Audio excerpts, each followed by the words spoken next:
श्री स्वामी समर्थ.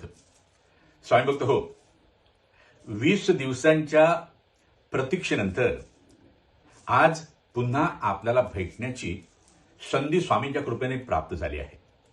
स्वामी भक्त हो, गेले 20 दिवस आपलं सर्वांचं श्री स्वामी समर्थ देवांचं श्री स्वामी समर्थ अग्निकुंड हे चॅनेल 20 दिवस बंद होतं.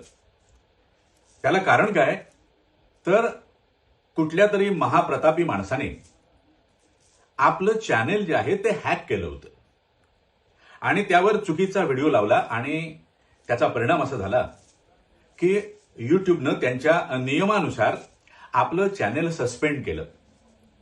आणि गेल्या 20 दिवसामध्ये स्वामींच्या प्रिय भक्तांनी, आपली जी टीम आहे या यूट्यूबचं काम करणारी, त्यांनी अविरतपणे प्रयत्न करून, अहोरात्र प्रयत्न करून काल रात्री आपलं चॅनेल पुन्हा प्रस्थापित करण्यात आलं आणि पुन्हा चॅनेल सुरू झालं आहे.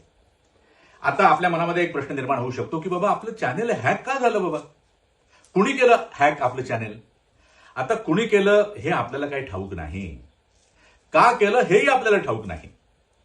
स्वामींच्या या चॅनेलवरून जे विचार स्वामींच्या कृपेने व्यक्त होतात त्यामुळे कोणाचं दुकान बंद होतंय का बाबा? कोणाच्या अहंकाराला ठेच पोचते का? कोणाचा स्वार्थ चकनाचूर होतोय का? काय ठाऊक नाही. आणि ज्याने कोणी केलं त्याने का केलं, त्याचा काय उद्देश आहे, आपल्याला काहीही ठाऊक नाही. मात्र ज्याने कोणी केलं आहे त्याचं स्वामींनी कल्याण करावं अशी स्वामीचरणी प्रार्थना आहे.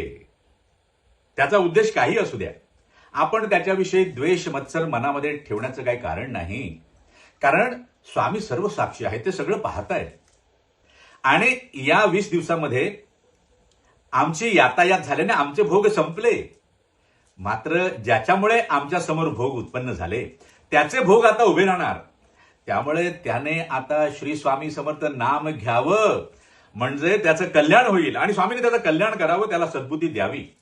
आपण मात्र आता शांत राहण्याचं कारण नाही. आपण चला पुन्हा कामाला लागूया, स्वामी नामाचा जयघोष करूया. अखिल विश्वामध्ये हे स्वामीनाम पोचवण्यासाठी स्वामींच्या कृपेनं, त्यांच्या सामर्थ्यानं प्रयत्नशील होऊया. प्रत्येकाकडे स्वामीनाम पोचवूया आणि प्रत्येकाचं जीवन जे आहे ते आनंददायी होण्यामध्ये आपण कुठेतरी निमित्त होऊया स्वामींच्या कृपेने. तर चला तर म्हणूया श्री स्वामी समर्थ. श्री स्वामी समर्थ. धन्यवाद.